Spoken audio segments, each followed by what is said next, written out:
Alright, welcome back to another episode of Dave Makes Food. Today we're going to be making the simplest bread recipe that I know. It involves no kneading, and you don't even have to touch the dough with your hands if you don't want to. I'll first show how to make the basic recipe, and then I'll also include instructions on how to add ingredients like lots of garlic and herbs, which is my preferred version. Let's begin. We'll start by adding our ingredients to a mixing bowl. It's only 4 ingredients, this really is simple.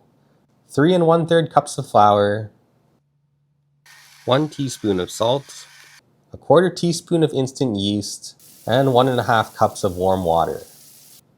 Then grab a large spoon and mix everything until there are no pockets of loose flour. Once the bottom of the bowl is clean, when you move the dough around, it's done. It will probably take less than a minute. The dough doesn't have to be smooth or anything. It can be completely raggedy looking like this.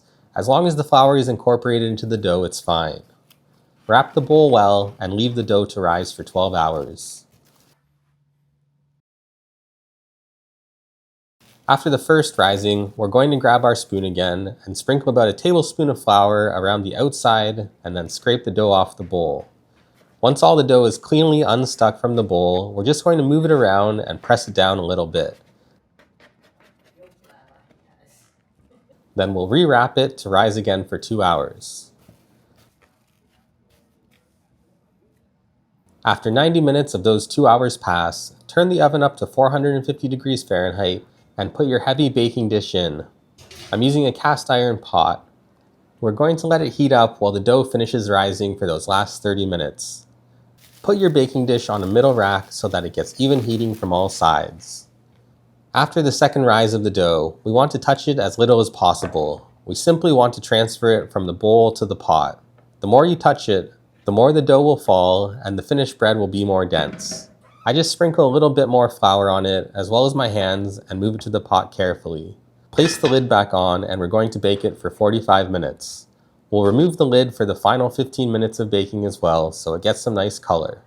And that's it. After 45 minutes of baking, your bread is done. It should have a nice brown crust and, like all freshly baked bread, smell pretty delicious. Once it cools down, you can slice it and see the soft and fluffy interior. It's honestly very delicious for such little work.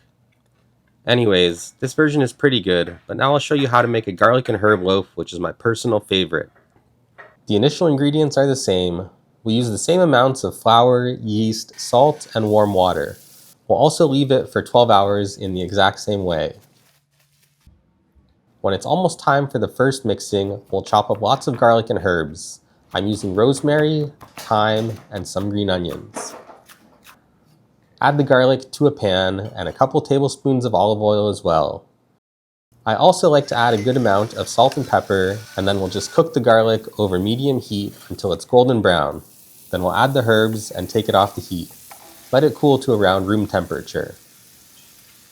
We're going to add this mixture to the dough right before we do the first mixing.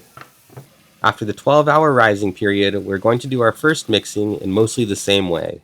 The only difference being we're going to add our garlic and herb mixture. Add it all on top of the dough, and then get your spoon and add a tablespoon of flour to the sides of the bowl, just as we did last time. Scrape the dough away from the sides of the bowl until it comes away cleanly.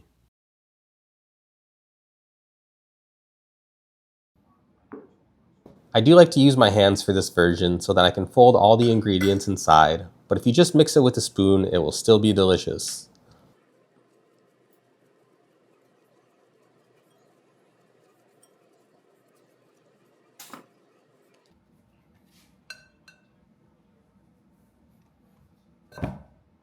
Leave it to rise again for 2 hours, and the rest of the recipe is the exact same.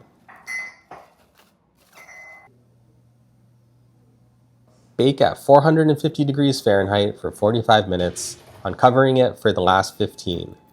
This version is basically like making a whole loaf of garlic bread. The combined aroma of freshly baked bread, garlic, and herbs is unbelievable. I used a ton of garlic and herbs in this recipe, so there should be a very good amount in every slice. This is an incredibly easy and delicious bread recipe, and I hope you give it a try for yourself. I also hope you enjoyed this video. Please like and subscribe if you did. Thanks for watching.